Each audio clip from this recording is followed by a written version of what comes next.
بسم اللہ الرحمن الرحیم۔ سامعین کرام، آپ سن رہے ہیں اردو کہانی طلسم ہوش ربا کی جلد نمبر 4، اور یہ اس سلسلے کی قسط نمبر 23 ہے۔ مجھے امید ہے آپ کو میری یہ کاوش پسند آ رہی ہوگی۔ آپ نے اگر ابھی تک میرے چینل کو سبسکرائب نہیں کیا تو ابھی میرا چینل کہانی گھر سبسکرائب کر کے بیل نوٹیفیکیشن آن کر دیجئے تاکہ آنے والی ہر نئی کہانی کی اطلاع بر وقت آپ تک پہنچ سکے۔ اب بہار جادوگر نے ایک اور گلدستہ جھولی سے نکال کر خالی میدان کی طرف اچھال دیا۔ دیکھتے ہی دیکھتے رنگا رنگ پھولوں کا ایک انتہائی خوبصورت باغ وجود میں آ گیا۔ وہ اپنے مور کو آگے بڑھاتی بڑی شان کے ساتھ اس باغ کے بیچوں بیچ جا کھڑی ہوئی۔ شدید اور اس کی ساری فوج بے قابو ہو کر باغ کے اندر آ گئی اور بہار جادوگر کے چاروں طرف بھیڑ لگا کر کھڑی ہو گئی۔ سپاہیوں نے اپنے ہتھیار اور جادوگروں نے اپنی جھولیاں زمین پر پھینک دیں۔ اب آخری وار کی ضرورت تھی۔ بہار جادوگر مسکرائی، منتر پڑھ کر تالی بجائی۔ ایک ساتھ سب کے گلوں میں پھولوں کے گجرے پڑ گئے۔ سب دیوانوں کی طرح چلانے لگے، اے ملکہ ہمیں معاف کر۔ ملکہ حیرت جادوگر کے بہکائے میں آ کر ہم نے تجھ پر فوج کشی کی، اب ہم شرمندہ ہیں، دل سے تیری اطاعت قبول کرتے ہیں، آج سے بس تیرے غلام ہیں۔ شدید جادوگر کہاں ہے؟ میرے سامنے آئے۔ بہار جادوگر چاروں طرف نگاہ دوڑاتے ہوئے بولی۔ شدید بہار جادوگر کو دیکھ کر اور اس کے بالوں کی خوشبو سونگھ کر ایسا مست ہوا تھا کہ اپنا ہاتھی چھوڑ چھاڑ پیدل ہی باغ میں آ داخل ہوا اور سپاہیوں کی بھیڑ میں گم ہو گیا۔ وہاں کسی کو کسی کا ہوش نہ تھا۔ افسر ماتحت کا لحاظ کیسے قائم رہتا؟ بہار جادوگر نے اس کا نام لے کر پکارا تو وہ چونکا، بھیڑ کو چیرتا ہوا آگے بڑھا اور اس کے قریب پہنچ کر ہاتھ جوڑتے ہوئے بولا، غلام حاضر ہے ملکہ، حکم فرمائیے۔ بہار جادوگر نے روب سے کہا، کیا تجھے اس بات پر شرم نہیں آتی کہ حیرت کے ورغلانے میں آ کر تو نے مجھے گرفتار کرنے کا ناپاک ارادہ کیا تھا؟ میں معافی چاہتا ہوں، شدید جادوگر نے کہا، بس تو اب یہاں ٹھہرنا تجھ پر حرام ہے۔ بہار جادوگر نے حکم دیا، اسی وقت اپنی فوج کے ساتھ واپس جا، حیرت کو جہاں ملے پکڑ کر میرے پاس لے آ، خبردار خالی ہاتھ واپس نہ آنا۔ بہت بہتر ملکہ عالیہ، میں ابھی جاتا ہوں، ناکام رہا تو شکل نہ دکھاؤں گا، شدید جادوگر نے سر جھکا کر کہا اور اپنی فوج کو شہر ناپرساں کی سمت کوچ کرنے کا حکم دیا۔ سب بہار جادوگر کے سحر میں گرفتار تھے، کسی نے چوں نہ کی۔ سب چیختے چنگاڑتے ملکہ حیرت جادوگر کے خلاف نعرے لگاتے آندھی طوفان کی طرح چل دیے۔ ماروخ کا لشکر دشمن کا یہ حال دیکھ کر بے اختیار کہے لگانے لگا۔ ہنستے ہنستے سب کے پیٹوں میں بل پڑ گئے۔ بہار جادوگر اپنی جگہ خاموش کھڑی رہی۔ شدید جادوگر کا لشکر جب اس کی نگاہوں سے اوجھل ہو گیا تو اس نے مسکراتے ہوئے سحر پڑا اور تالی بجائی۔ طلسمی باغ آنن فانن غائب ہو گیا اور اب اس نے اطمینان کے ساتھ اپنے مور کو موڑا اور ملکہ ماں جبیں الماس پوش کے تخت کی طرف چل دی۔ وہ جس صف میں سے ہو کر گزرتی سب اس کے لیے راستہ بنا دیتے، ہاتھ ہلا ہلا کر تالیاں بجا بجا کر اس کا خیر مقدم کرتے۔ جیسے ہی وہ تخت کے قریب پہنچی، ملکہ ماں جبیں نے اس پر موتی نچھاور کیے۔ اسد نے پیٹھ تھپ تھپا کر شاباش دی۔ ماروخ اور فرمانیہ نے اسے گلے لگا لیا۔ پھر دل آرام نے ملکہ ماں جبیں کی جانب سے اعلان کیا، اس فتح کی خوشی میں 7 دن رات مسلسل جشن منایا جائے گا۔ ملکہ ماروخ نے لشکر میں منادی کرا دی کہ دشمن جادوگروں کی چھاؤنی کا سارا ساز و سامان لشکریوں کو انعام میں دیا جائے۔ لشکر کا جو شخص دشمن کی جس چیز پر قبضہ جمائے گا وہ چیز اسی کی ہوگی۔ اب ماروخ کے لشکر کو تو مال غنیمت کو لوٹنے اور جشن منانے دیجیے، کچھ حال افراسیاب کا سنیے۔ ملکہ حیرت جادوگر کو سلطنت کا کام سپرد کر کے اپنے ستارے کی نحوست دور کرنے کے خیال سے وہ طلسم ظلمات میں جا پہنچا تھا۔ ایک تاریک گوشے کو اپنا ٹھکانہ بنایا اور طرح طرح کی قربانیوں، پوجا اور منتروں سے خود کو تسکین پہنچانے لگا۔ اس نے اپنے آپ کو ساری دنیا سے بے تعلق کر لیا تھا اور ہر وقت یکسوئی کے ساتھ اپنے ٹونوں، ٹوٹکوں اور وظیفوں میں لگا رہتا تھا۔ لیکن زیادہ دن نہ گزرے تھے کہ ایک روز اچانک ملکہ حیرت جادوگر کا بھیجا ہوا خط اسے ملا۔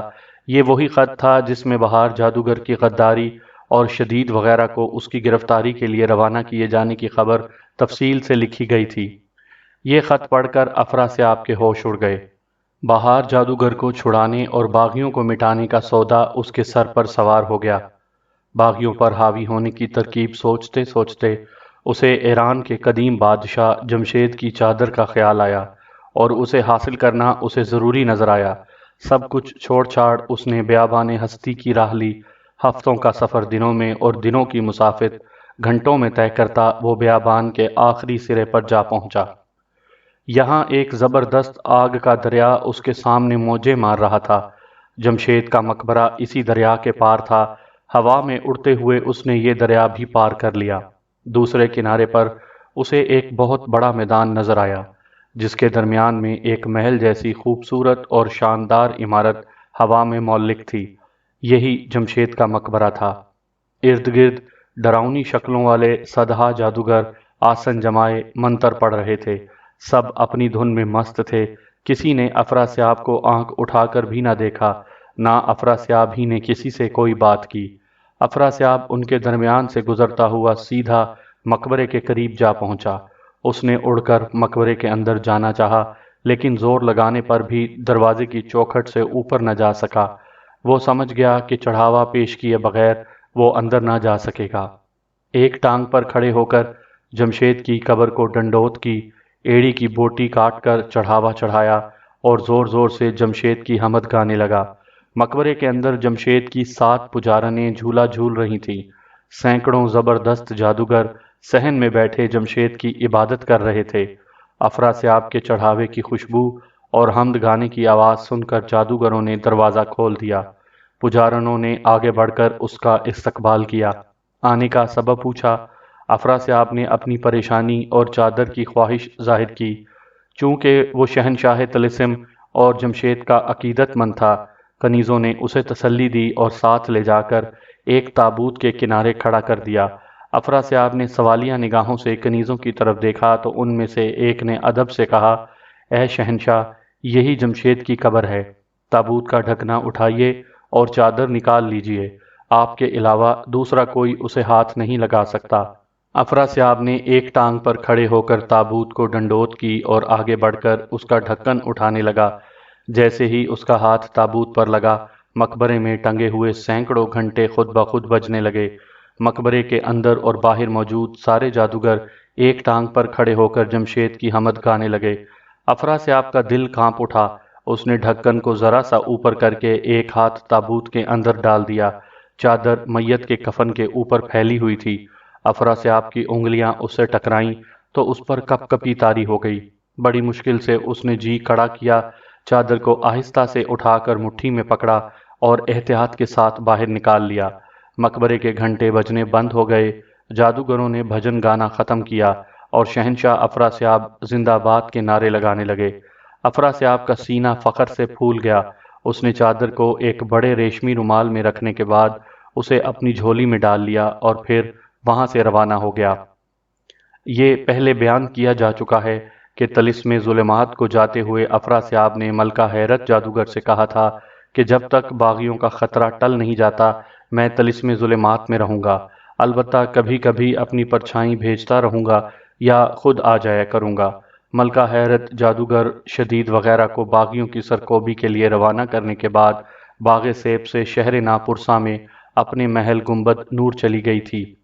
اس وقت سے باغ سیب میں دربار لگنا بند ہو گیا تھا، البتہ سارے درباری مختلف ملکوں کے ماتحت بادشاہ اور ان کے سفیر باغ سیب کے ارد گرد اپنے اپنے محلوں میں موجود رہا کرتے تھے۔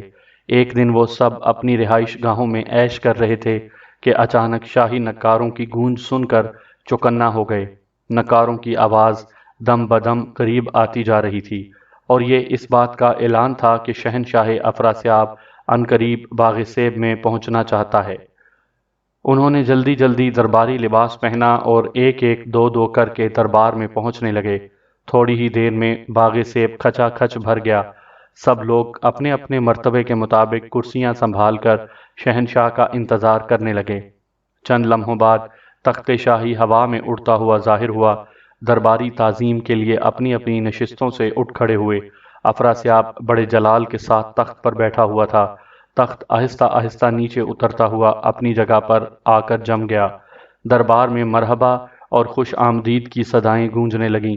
درباری باری باری افراسیاب کے سامنے آ کر سلام اور نذرانے پیش کرنے لگے۔ یہ سلسلہ ختم ہوا تو افراسیاب کے اشارے پر سلطنت کے معاملات کی رپورٹ اس کے سامنے پیش کی گئی۔ ابھی وہ اس رپورٹ کو دیکھ ہی رہا تھا کہ اچانک اس کے کانوں میں اس طلسمی نکارے کی آواز گونجنے لگی جو طلسم ہوشربا اور سلطنت کوہ عقیق کی ایک سرحدی پہاڑی پر رکھا ہوا تھا۔ نکارے کی آواز سنتے ہی افراسیاب سمجھ گیا کہ سلیمان نے اسے کوئی خط بھیجا ہے۔ اس نے ایک طلسمی پنجے کو اشارہ کیا کہ سرحدی پہاڑی پر جائے اور نکارے کے قریب رکھا ہوا سلیمان کا خط اٹھا لائے۔ طلسمی پنجہ اپنی جگہ سے اڑا اور دیکھتے ہی دیکھتے غائب ہو گیا۔ افراسیاب پھر رپورٹ پڑھنے لگا۔ ایک جگہ بیان کیا گیا تھا کہ ملکہ حسینہ جادوگر جسے افراسیاب نے کوہ عقیق کی سرحد پر جا کر خداوند لقا اور سلیمان عنبری کی حمایت میں امیر حمزہ سے جنگ کرنے کا حکم دیا تھا، لشکر ساتھ لینے کے خیال سے اپنے ملک میں گئی مگر آج تک محاذ جنگ پر نہ پہنچ سکی۔ کچھ ایسی بیماری اسے لگ گئی ہے کہ نہ تو اسے اپنی صحت سے مایوسی ہوتی ہے نہ روانگی کے قابل ہوتی ہے۔ یہ حال معلوم ہوتے ہی افراسیاب کی پیشانی پر بل پڑ گئے۔ وہ خداوند لقا کی ناراضی اور پریشانی کا تصور کر کے دل ہی دل میں شرمندگی محسوس کرنے لگا۔ اتنے میں طلسمی پنجہ سلیمان عنبری کا خط لے آیا۔ لکھا تھا، مدت ہوئی کہ حضور سے مدد بھیجنے اور خداوند لقا کے دل سے امیر حمزہ کی فکر دور کرنے کی درخواست کی تھی۔ حضور نے فرمایا تھا کہ ملکہ حسینہ جادوگر کو ایک زبردست فوج کے ساتھ بھیج رہا ہوں، لیکن ابھی تک اس کا کوئی پتہ نہیں۔ اس سے دشمنوں کے حوصلے بڑھتے جا رہے ہیں، دوستوں کی ہمتیں پست ہو رہی ہیں۔ خداوند لقا، فرامرز شاہ اور بختیارک بھی فکر مند ہیں، لہٰذا درخواست ہے کہ توجہ فرمائیں، جلد کسی کو بھیجیں، یہ معاملہ ختم ہو، خداوند لقا کے وفاداروں کا سر فخر سے بلند ہو۔ امید ہے کہ حضور اس تھوڑے لکھے کو بہت جانیں گے۔ افراسیاب نے یہ خط پڑھ کر سوچا اور پھر کچھ سحر پڑھ کر ایک سمت اشارہ کرتے ہوئے گرجا، اے سرمست جادوگر حاضر ہو۔ جس گوشے کی طرف افراسیاب نے اشارہ کیا تھا وہاں ایک بارگی سیاہ دھواں چکر کھانے لگا۔ آگ اور پتھر برسنے لگے اور پھر خون جیسی سرخ اور ابلی ہوئی آنکھوں والا ایک خوفناک جادوگر انسانی کھوپڑیوں کی مالا پہنے جھومتا ہوا دھوئیں میں سے باہر نکلا۔ اسے دیکھتے ہی درباریوں پر ہیبت طاری ہو گئی۔ افراسیاب کے قریب پہنچ کر اس نے تخت کو بوسہ دیا اور ہاتھ جوڑ کر عاجزی سے کہنے لگا، اے آقا، غلام حاضر ہے، حکم فرمائیے۔ سرمست جادوگر، افراسیاب نے کہا، تیری طاقت اور وفاداری کے امتحان کا وقت آن پہنچا ہے۔ فوراً اپنی فوج کو لے کر کوہ عقیق کو روانہ ہو جا۔ وہاں خداوند لقا کا دیدار کر، فرامرز شاہ، بختیارک اور سلیمان عنبری سے ملاقات کر۔ امیر حمزہ ان پر فوج لے کر چڑھ آیا ہے، اسے دفع کر اور زندہ یا مردہ خداوند کے حضور میں پیش کر۔ بہت بہتر آقا، سرمست جادوگر نے کہا، اطمینان رکھیے، امتحان میں پورا اتروں گا۔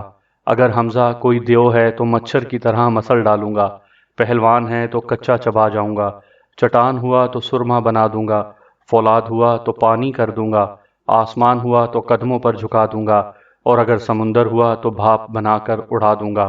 اس کی کیا مجال جو خداوند لقا سے گستاخی کر سکے۔ یہ کہہ کر سرمست جادوگر دربار سے رخصت ہوا اور ایک زبردست فوج لے کر دھوم دھام سے کوہ عقیق کی سمت روانہ ہو گیا۔ اب افراسیاب نے ایک مشہور سردار روناس جادوگر کو طلب کیا، چادر جمشید اس کے حوالے کی اور کہنے لگا، اے روناس جادوگر، عمرو اور مارخ نے طلسم ہوشربا میں ہنگامہ مچا رکھا ہے، بہار جادوگر کو اپنا بنا رکھا ہے، جلد سے جلد اپنی ساری فوج کے ساتھ ان کی سرکوبی کے لیے روانہ ہو جا۔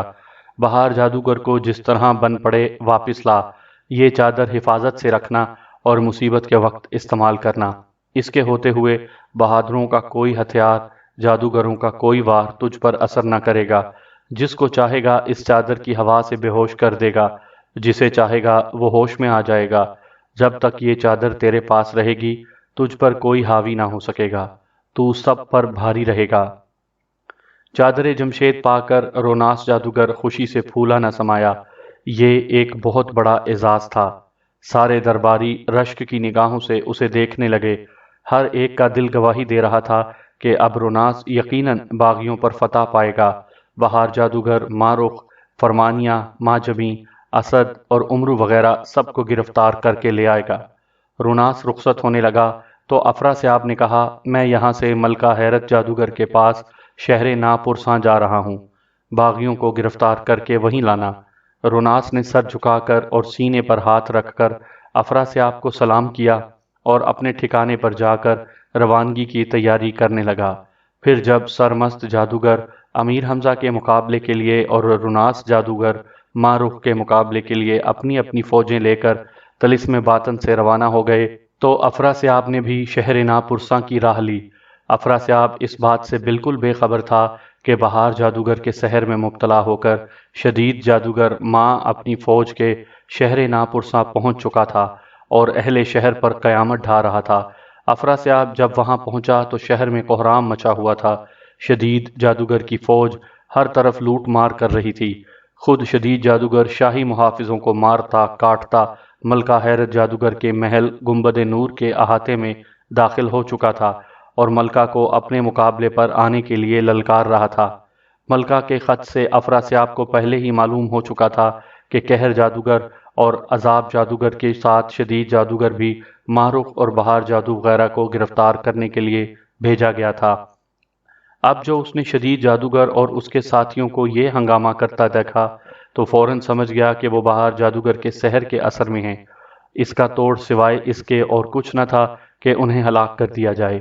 یہ بات اس کے لیے تکلیف دہ تھی، مگر اور کوئی چارہ نہ دیکھ کر اس نے ایک فولادی گولا اپنی بغلی تھیلی سے نکالا اور سحر پڑھ کر شدید جادوگر کی طرف پھینک دیا۔ گولا سنسناتا ہوا آن کی آن میں شدید جادوگر کی پیٹھ پر جا لگا اور سینہ توڑ کر باہر نکل گیا۔ شدید خاک و خون میں تڑپنے لگا۔ اس کے ہمراہی یہ دیکھ کر افراسیاب کی طرف پلٹ پڑے۔ ان کے تیور صاف بتا رہے تھے کہ وہ افراسیاب کی تکہ بوٹی کر کے رکھ دیں گے۔ افراسیاب نے فوراً سحر پڑھ کر تالی بجائی۔ زبردست گڑ گڑاہٹ کے ساتھ زمین شک ہوئی۔ 12 طلسمی پتلے نکل کر اس کے سامنے آ گئے۔ 4 کو اس نے اپنے اوپر حملہ کرنے والوں کے قتل کا حکم دیا، باقی کو شہر میں پھیل کر فسادیوں کا صفایا کرنے کا اشارہ کیا۔ اس کے بعد تخت کو اڑا کر محل میں ملکہ حیرت جادوگر کے پاس پہنچا۔ شدید جادوگر کے ساتھیوں کا قتل عام شروع ہو گیا۔ ہر جادوگر کے مرنے پر آندھی چلتی، تاریکی پھیلتی، شور و غل مچتا اور اس کے ہمزاد اس کی موت کا اعلان کرتے۔ افراسیاب اور ملکہ حیرت دونوں یہ اعلان سنتے اور افسوس کرتے کہ اپنے آدمی اپنے ہی ہاتھوں ہلاک ہو رہے ہیں۔ کچھ دیر بعد ان آوازوں کا سلسلہ ختم ہو گیا۔ محل کے باہر خاموشی چھا گئی۔ یہ اس بات کا اعلان تھا کہ شدید جادوگر کی فوج مکمل طور پر ختم ہو چکی ہے۔ ملکہ حیرت نے افراسیاب سے کہا، جہاں پناہ اب مجھ سے برداشت نہیں ہوتا، اجازت دیجیے کہ جا کر باغیوں کی خبر لوں۔ سرداروں سے یہ کام نہ بن سکے گا، میرے سوا کوئی باغیوں پر قابو نہ پا سکے گا، وفاداروں کو خواہ مخواہ کٹوانے سے کیا فائدہ؟ تم فکر نہ کرو ملکہ، افراسیاب نے کہا، میں روناس جادوگر کو روانہ کر چکا ہوں۔ چادر جمشید لایا تھا سو اس کے حوالے کر چکا ہوں۔ ماہ رخ اور بہار جادوگر کا کوئی جادو اس پر نہ چل سکے گا، نہ دشمنوں کا کوئی ہتھیار اس پر کارگر ہو سکے گا۔ یقین رکھو وہ ہرگز ناکام نہ لوٹے گا، سارے باغیوں کو باندھ کر لے آئے گا۔ افراسیاب کی یہ بات سن کر ملکہ حیرت کے دل کی اداسی دور ہو گئی۔ کچھ دیر سوچتے رہنے کے بعد وہ بولی، یہ آپ نے بڑا اچھا کیا۔ چادر جمشید بے شک اس کی کامیابی کی ضمانت ہے، مگر میرا دل دشمن کے عیاروں سے کھٹکتا ہے۔ بہادری اور جادوگری پر عیاری کا پلہ بھاری رہتا ہے۔ حضور اس پر کیوں توجہ نہیں دیتے؟ دشمن عیاروں کے مقابلے پر نمک خوار عیاروں کو کیوں نہیں بھیجتے؟ آخر شہر نگارستان سرسر عیارہ کو جاگیر میں کیوں دیا گیا ہے؟ اس کا ہنر آخر کس دن ہمارے کام آئے گا؟